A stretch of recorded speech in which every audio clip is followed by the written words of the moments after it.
పోలీసులకి బోలెడు మార్గాలు, సీసీ కెమెరాలు, వాటిని మానిటరింగు ఇదివరకు అయితే ఎన్ని సాధ్యమయ్యాయి కాదు.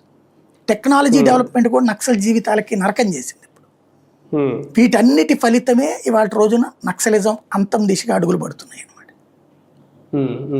సార్, ఒకటి ఇప్పటికే చాలా ప్రకటనలు చేశారు. వీళ్ళ మీద ఉన్న రివార్డులు, అంటే ఒక్కొక్క నక్సలైట్ మీద ఉన్న రివార్డులు ఏవైతే వాళ్ళకే ఇస్తామని, వాళ్ళ బతుకు తెరుగు దారి చూపిస్తామని చాలానే ప్రకటన చేశారు. అది విని లొంగిపోయిన వాళ్ళు కూడా చాలా మంది ఉన్నారు. కానీ ఇప్పుడు ఇంకా అంటే తెలంగాణ ప్రభుత్వానికి సంబంధించిన లేదా తెలంగాణ పోలీసులు లెక్కేస్తున్నది, ఇంకా కీలకమైన అగ్రనేతలు దాదాపు ఒక 7-8 మంది ఇంకా అజ్ఞాతంలోనే ఉన్నారు.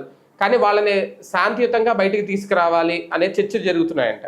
అంటే శాంతియుతంగా వస్తారా, లేదా కాల్పులో లేదంటే ఎన్కౌంటర్ లాంటివి జరిగితే అది భవిష్యత్తులో ఏమన్నా ప్రమాదమా, ఎలా నిర్ణయం తీసుకునే అవకాశం ఉంటుంది ఈ 2 రోజుల్లో? ఈ 2 రోజుల్లో రావాలా చావాలా అన్నది వాళ్ళే డిసైడ్ చేసుకోవాలి.